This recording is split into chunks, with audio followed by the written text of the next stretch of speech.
Hello, I'm Zash, and welcome to episode 8 of my G-Senjou no Maou, or Devil on G-String, Let's Read. Joining me, as always, is my co-reader Fate. Now, you may have noticed, if you're watching on YouTube, there is no video. This is because of my deal with Akabe Soft 2 to do this Let's Read. After the first chapter, I cannot show video, but I can continue to read at least. Since I'm doing this Let's Read for the visually impaired, the loss of video is not a huge deal for me. So, please continue to enjoy this story as we move into Chapter 2. School hours are actually my hours off. Even though today's Monday, I skipped school in order to perform my prioritized tasks. Today, I'll be investigating the upcoming redevelopment of the Eastern District. Following the success of the theme park downtown, they hope to draw a swarm of large-scale entertainment businesses into the region. Though the Azai Corporation doesn't directly deal in real estate, projects like these still bring people knocking on our doors. When you're a front for organized crime, your special brand of land sharking and property acquisition is always in demand. However, I'm very sorry. This is simply an accounting error. I apologize for the mistake. Ever since my meeting with Usami 2 days ago, my mind has been wandering. Uh-oh. Is it Lurv? Oh no. I'm heading there now to look for myself.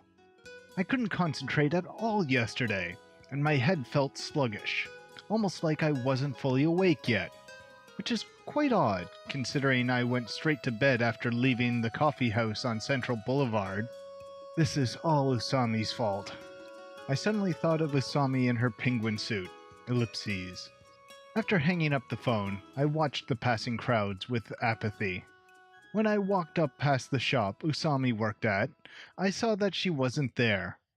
Yo. What? A voice suddenly called out to me from behind my back. Have you heard the good news? What's this all of a sudden? Nothing. I just wanted to say that. Is she retarded? I'm beginning to wonder myself. I'm sorry. There's something strange about this one. Autistic, not retarded. Yeah, that is entirely possible. 'Cause she is brilliant. That is entirely possible, but probably won't be confirmed one way or another. Seriously, what's up? Why are you wearing a suit? Because every woman loves a sharp-dressed man. What about you? Why aren't you at school? I'm not feeling well, so I decided to take the day off. Can't you tell by my gloomy face? No, Well, it looks like it always looks. because it's behind 5 feet of hair. Yeah. You always look gloomy. Go get a haircut. Huh? An unusually sincere look of surprise erupted on her typically smug face. What? I'm hurt. Why? I grew my hair out for you, as I said. Oh, bull. Why would you think I like long hair? Regardless, I'm very hurt. How much so, you ask? Well, at least enough to require you to buy me dinner tonight. She just wanted to con a meal out of me. That's not going to happen. I'm busy right now. Ellipses. Are you helping your dad? My hesitation was clearly a mistake. I see. So you prioritize work over school. Do you have some business with me? Usami laughed. That smug smile was back on her face. She can do that? You've seen her smile a few times. Yeah, but her laughing seems to be strange. True. I don't know why. I met Maou yesterday. She spoke so nonchalantly. What did you say? You met Maou? We spoke from a good distance. Huh? He was above me, and backlit to boot. In other words, you didn't see his face. We exchanged words. Really? Usami is rather eccentric, so one can never be sure when she's being serious or not. By the way, you were working yesterday too, right? She changed the topic again. I can't help but feel that she's trying to corner me. I was. What about it? Your work is mainly conducted over the phone, correct? Well, occasionally something comes up that can't be resolved over the phone. But that's neither here nor there. Tell me about Maou. Where did you go yesterday? What's she getting at? I went to Central Boulevard in the afternoon. I see. Other than that, I was at home most of the day. Did you meet with anyone? What's this all about? It's as if you're checking my alibi. Ellipses. I only meant it as a joke, but Usami responded with a confident smile. Maou knows this city extremely well. He knows things like which alleyway enables the quickest escape, or which places prevent his face from being seen. He's that familiar with the area. Usami stared intently into my eyes. Is he a man? Probably. However, his voice was beautiful. It had such an androgynous charm that I wouldn't be surprised if it turned out to be that of a woman. She tiptoed around the question. I guess she wanted to give her opinion without coming to any definite conclusions yet. So, he escaped. Unfortunately, that is the case. I took out my wallet from the breast pocket of my suit. I want to hear everything in detail. I motioned towards the coffee house with my chin. What about your job? Don't worry about it. Surveying the Eastern District can wait until this evening. Then I want the pork cutlet bowl. They don't have it. Oh, and I want extra sauce too. Ellipses. Ellipses. I pretty much heard the whole story. I ran around the better part of the city. Usami played along with Mao's game and performed fairly well. But I still failed in the end. I didn't notice that he lured me to a location where I couldn't see him. In the end, what did Maou want to do? I think he was showing interest in me. So, flirting. Possibly. Interest? Why? Why would someone with the power to circulate drugs in secret be interested in a high school girl? Flirting? 'Cause he's a high school boy. We have a bit of a history. What happened? I'm afraid we're not close enough for me to divulge that information. You must be friendship level 5. Come on now. Weren't you the one that said we should find Maou together? Usami shook her head. Listen, Azaisa. We may talk like friends, but we're enemies. We're only cooperating because of a common goal. We're temporarily joining forces in order to defeat the powerful enemy known as Maou. You sound like an NPC. That might be overstating it a little. How about this? We are companions, but we just have too many secrets, and so we can't bring ourselves to fully trust each other. Is she writing a book? I said before, she's a fanficker. Your rambling is annoying. On a related note, you seem to be the type that makes for a tough enemy, but suddenly gets weaker when you decide to join the party. Not exactly sure what she meant by that, but she seems to be mocking me. Oh, sorry. Let's just say I have a grudge against him and leave it at that. Well, I have a grudge against him too. Gonzo came down hard on me because of that guy. I processed all the information. So, Maou already knows everything about you, from your job to this coffee house. He even knows your nickname, Hero. Indeed. On top of that, he prepared graffiti in advance and used his lackeys to relay messages to you. He probably used the same kids to move his drugs around. Maou must be a person with a lot of power. Exactly what kind of power are you talking about? Well, at the very least, he's got a lot of money. He has someone working to gather information on you, doesn't he? Or perhaps he himself is close to me. I see.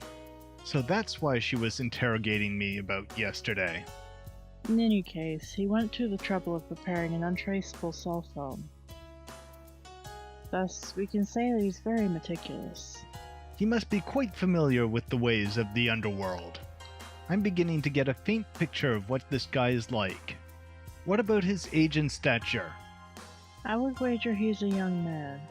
Because his voice sounded young? Yes, but also because his actions resembled those of a playful child. I guess you could put it this way. If he wasn't a little brat, he wouldn't be playing hide and seek along Central Boulevard. Still, I can't be certain. Of course, many successful businessmen also have a playful mind. Some people don't forget their youthful passions. In fact, many people have found unexpected success when branching out into work that, as an observer would put it, allows them to play around. People you've met through your work? Well, I only just happen to talk to people like that by tagging along with my dad. I averted my eyes without thinking. Azai-san, your eyes change whenever you talk about your job. Of course, because we're talking about money. Money isn't a game. Maybe it's just my imagination, but even your voice seems to change. Tsubaki once told me that too. Like I said, my work involves handling money. During negotiations, I speak from the chest to make it harder for them to get a read on me. I see. Pretty cool. I'm being stared at. I sigh and said, "You think I'm Maou?" Usami nodded without hesitation. The possibility isn't zero. Does my voice resemble Mao's? That's not it. I was just pointing out that you can speak differently under different circumstances is all. If you want to talk suspects, I'd say we can't even rule you out yet. Nope, it's not me. And why not? Because I know I'm not Maou. Well, I also know I'm not Maou. You're not convincing. Neither are you. Usami smiled wryly. Okay, how about this? Huh? Let's make a deal. Are you about to say that we shouldn't suspect each other? It's good to know that we understand one another. Well, I never really suspected you. I'd like to believe that myself, but if you put down a security deposit, then I might believe you. Got it. Then I'll trust you unconditionally, Azai-san. Surely no one would trust someone they barely know unconditionally. Thank you very much. Usami stood up from her seat. In that case, I'll be going to school now. Aren't you taking the day off?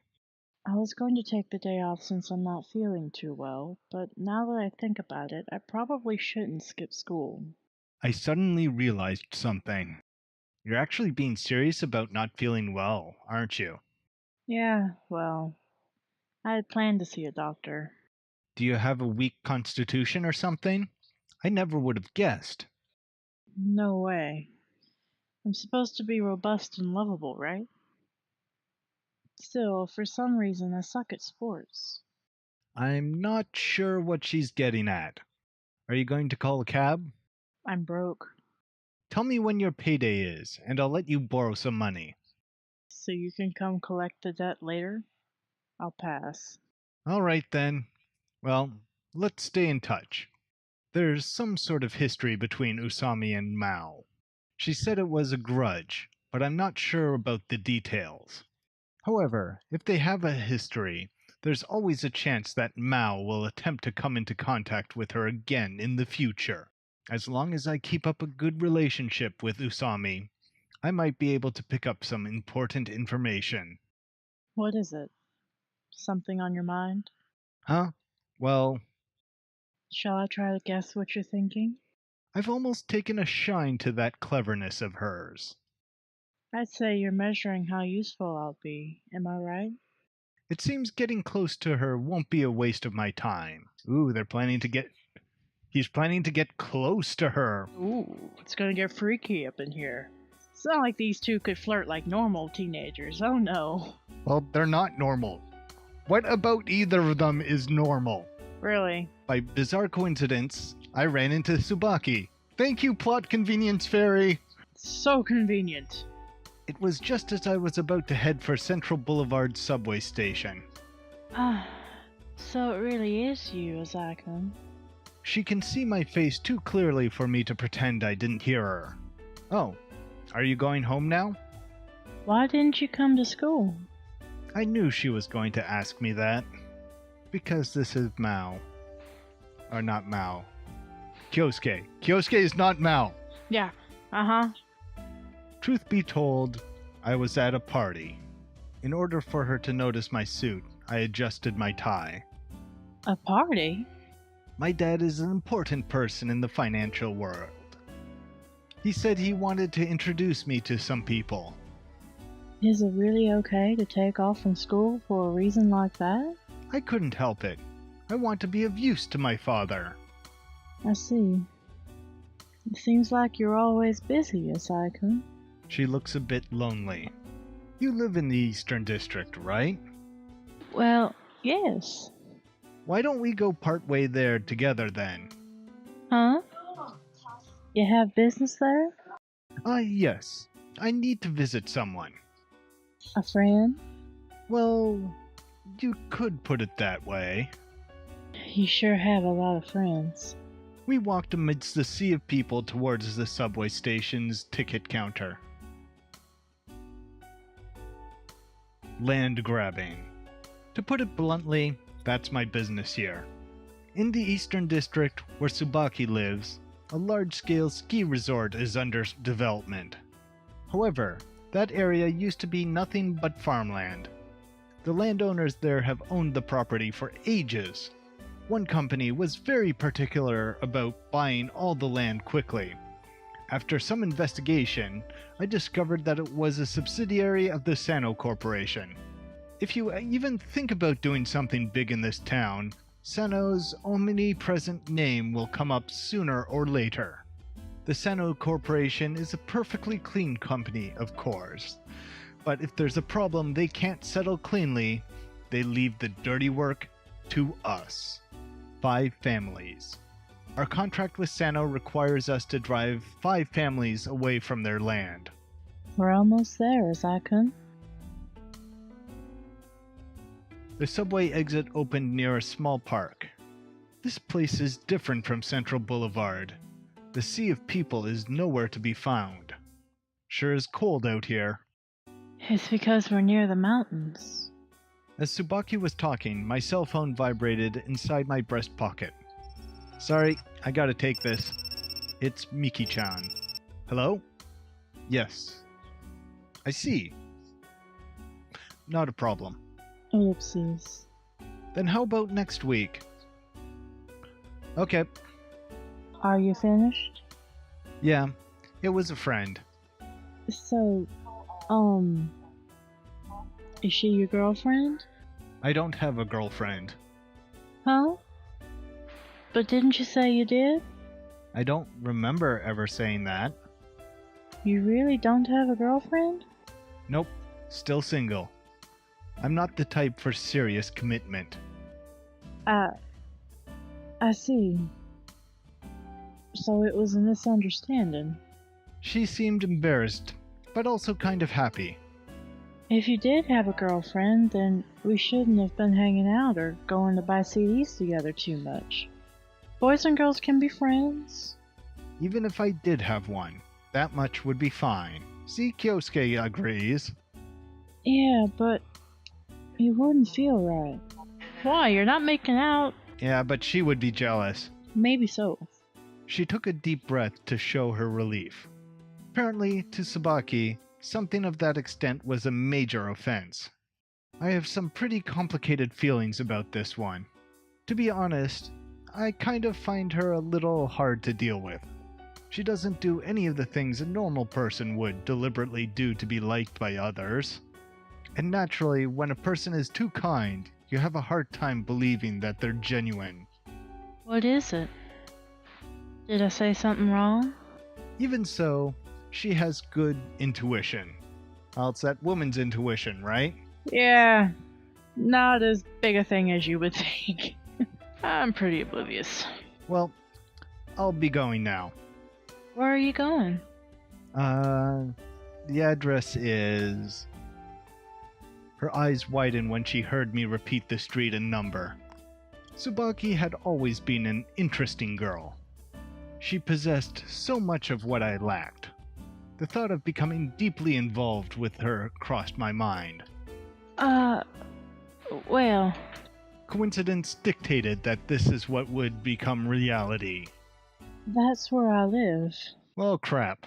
Oh, We're going to have to kick her off her land. I see. That's terrible.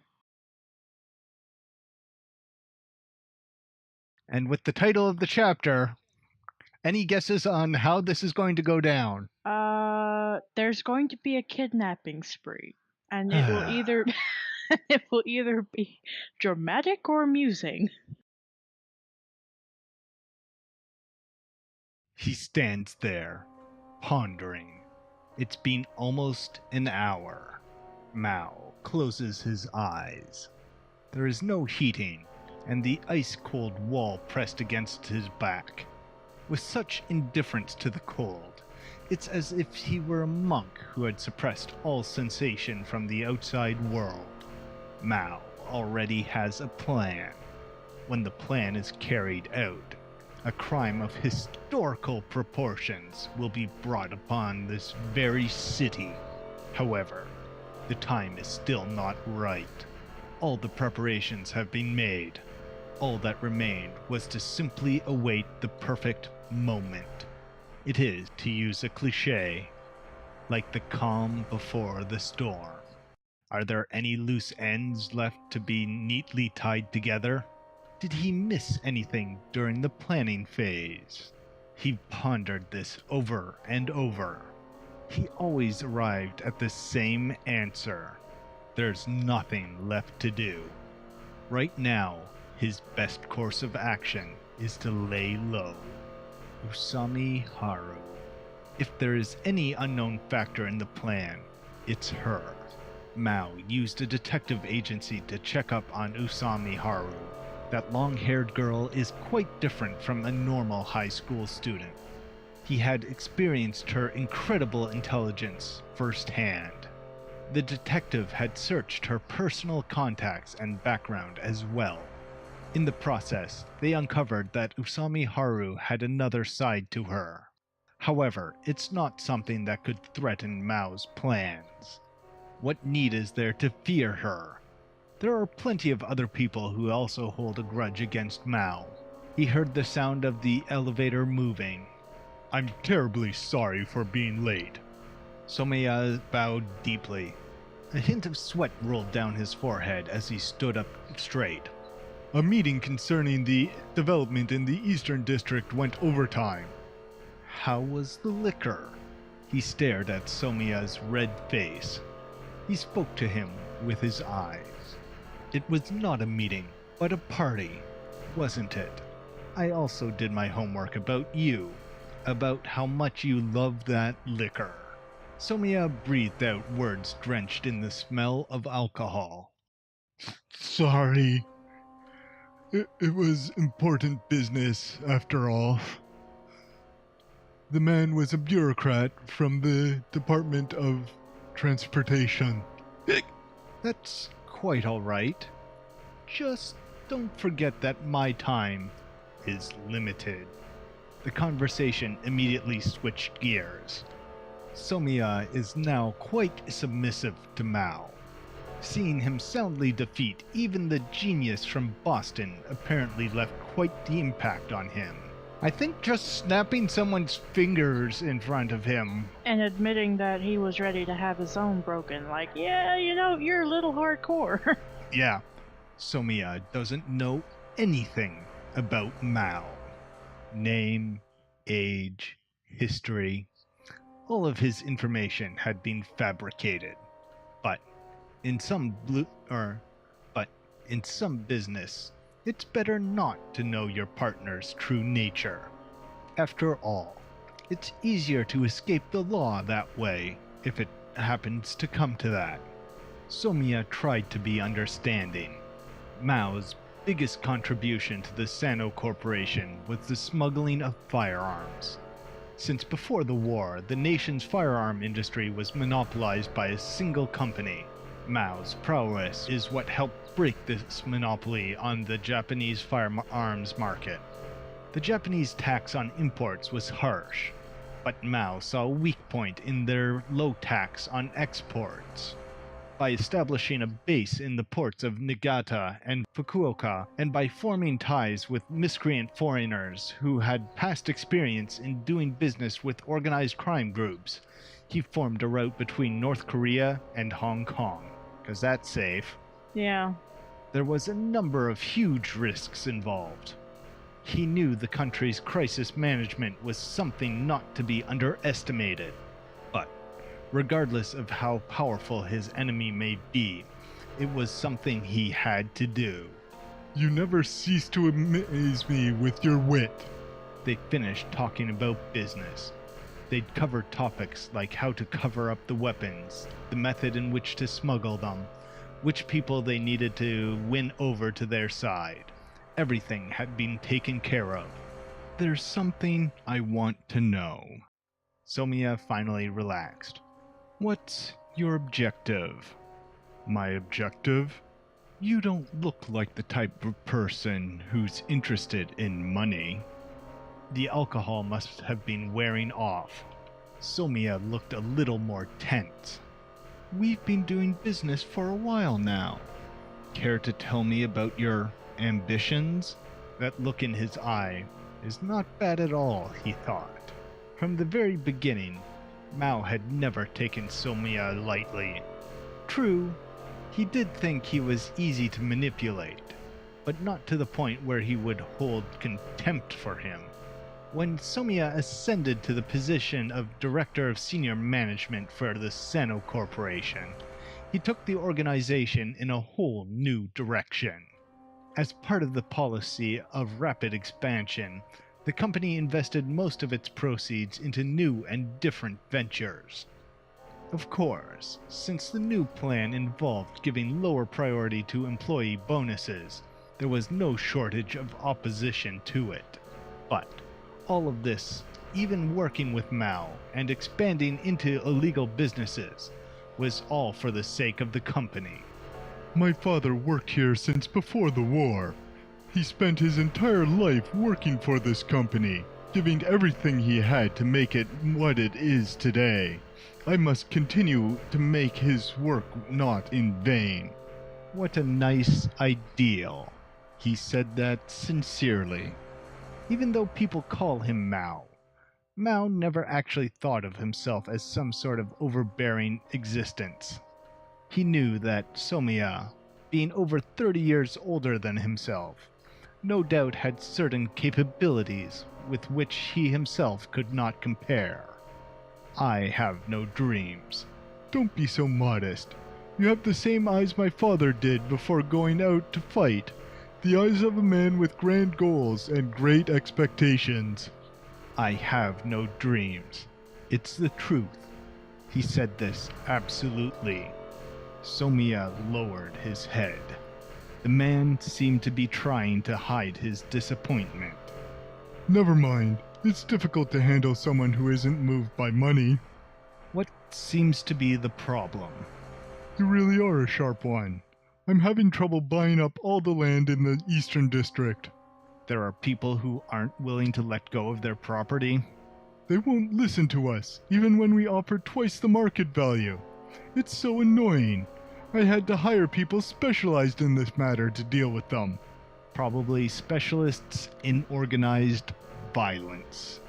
So, Somiya likes these brute methods too.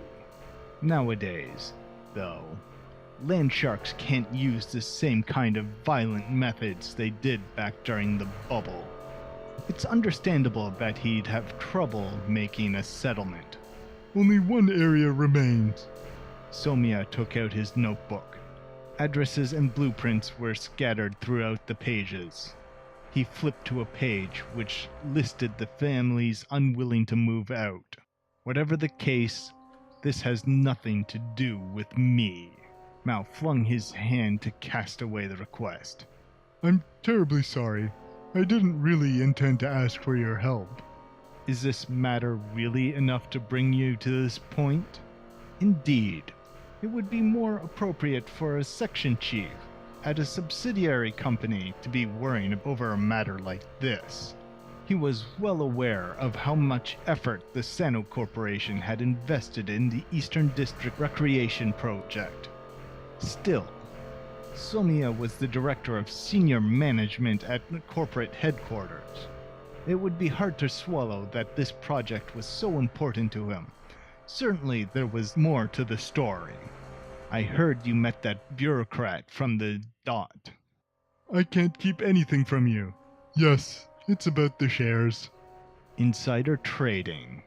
Indeed, if this project proceeds successfully, the value of the stock would skyrocket. And fast.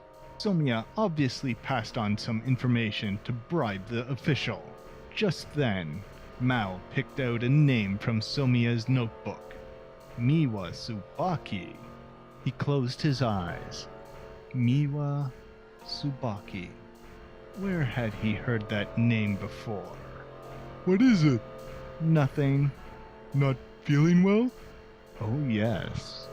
She's an acquaintance of Usami Haru. This Miwa Tsubaki.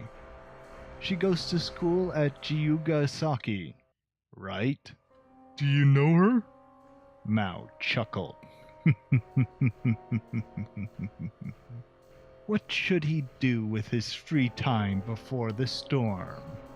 The answer to the object of his ceaseless pondering had come together in an instant.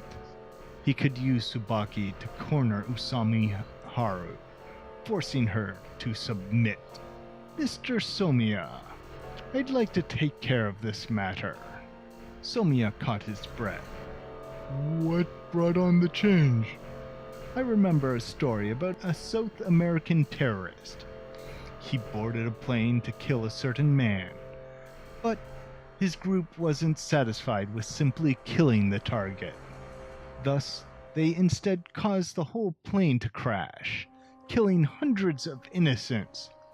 They killed these people for the simple reason that they boarded the same plane as their target. Mao's lips twisted into a frown. Negative emotions stirred within him. Emotions he could not suppress. Just as Maou had said, he does not have a dream himself. There is only one thing that stays within my mind. What are you talking about? Just let me take care of everything. Maou turned away from Somiya. His whole body trembled. There was one thing, one emotion, able to force Maou into action. Revenge. Only revenge. Well, that was ominous. Yeah, kinda was. In the end, I never went to Tsubaki's house yesterday. Well, I'll just have to go some other time. I had to leave Tsubaki due to an emergency. Morning, Azai-kun. Oh, I'm terribly sorry about yesterday. Tsubaki, unaware of the conflicting thoughts inside me, gave her usual smile. Do you think I could come over to your house and hang out sometime soon? Oh? Why do you ask? So, does that mean I can't? No, it's not a problem. What's up? It's unusual for you to appear so flustered. It's nothing, I'm just a bit embarrassed. Embarrassed? Uh-huh. It's just... my home is a little odd. Oh, now I really want to go. How about today? What? I smiled and moved closer to her. No, I mean, if you come to my house, then I'll have to introduce you to my dad. So what? It's not like I'm asking for your hand in marriage. But Dad would surely misread the situation and think you were. What are you all frantic about, Tsubaki-chan? Aichi made an appearance out of nowhere. Oh, it's just that Azai-kun wants to come to my house. Huh? And you're saying no? Not at all. It's just that I'm a little flustered is all. Well then, why don't I go too? I see what you're getting at. What? Why don't I go to a girl's house too? What? Look, kid, I don't need a tag along. Well then, why don't I go too? Great, double date. You can take care of Aichi. Don't butt in where you aren't welcome. Why did the two of you suddenly pop up anyway? Oh, well, wait a second. I need to work today, so I may be a little late. And I need to feed my pets. Let's go together then, Edikichi-san. Sure. How about we meet at the station? God, this is a double date. Tsubaki raised her head. I guess it would be okay if everyone came. Yay! Whee! Whee! Well, whatever. I made a few phone calls between classes. I needed to discuss the Miwa family. I was getting some heat for being too slow with my work. Oh, hello? Yes, this is Kyosuke. Please go here tonight again. Yes. Under no circumstances are you to get too rough. Is that understood? I called the company and asked them to send some people over to Tsubaki's house tonight. I need to go check out the place too. There must be a reason they're not selling. The whole Eastern District is a rural area. Indeed, the property value there has risen tremendously due to everyone's attention on the upcoming ski resort. But it's still nowhere near the value of a downtown property. They must have a lot of guts to turn down an offer several times higher than the property's worth. My job is to uncover that reason behind their persistent refusal, and then destroy that reason little by little. Oopsies. I suddenly spotted Shiratori with the corner of my eye. Hey. Oopsies. She barely even looked at me. A couple of us are going to Tsubaki's house tonight. You want to come too? I'll pass. Don't say that. It would be fun to have a little get-together. We're going to have a big nabe party as a family. Come on, what do you say? Class will be starting soon. She turned around to leave. Hey, hold on a second. Why do you hate me so much? Are you implying that you're not aware of the kind of person you are? What kind of person I am? If people knew who you really are, would they still have a nabe party with you? Don't be like that. You want to make everyone leave me by telling them about my true self? Do you really think of them as your friends? God, this girl just doesn't quit. Let me ask you something, Shiratori. Oopsies. Have I wronged you in some way? Huh? Perhaps I do have a dark side, one that I wish to hide. Does that affect you negatively in any way? Of course it doesn't. Shiratori's just afraid of me. It's not like I'm going to eat you. Oopsies. Let's be friends, okay? I reached out my hand courteously. Absolute rejection. Even her back was visibly angry. Jeez. What the hell did I do wrong? You're part of the Yakuza? Besides that can't be it. By the time class ended, the sun had already started to set. Are you really gonna come to my house? Are you that against it? Oh, no. After we walked out of the school gate, Tsubaki kept mumbling to herself. Today, as I can come to my home, it's gonna be an eventful day. Period. Did you call your parents? Yes. I just called them from the school's telephone. Did they say anything? They seemed incredibly happy. Dad said Mom would be cooking some red rice to celebrate. What kind of family is that? There were many things I wanted to ask about Tsubaki's father. What does your dad do for a living? He's a farmer. Oh? He grows vegetables? No, apples. Ooh. This is the first time I've heard about this. Has he always been a farmer? Well, he said my grandfather was a farmer, and so was my great-grandfather. We've always been apple farmers. The man runs an apple orchard. I was wondering why this particular piece of land was so big. It's a whole field of apple trees. I get the feeling we'll have to compensate them for every individual apple tree when they move out.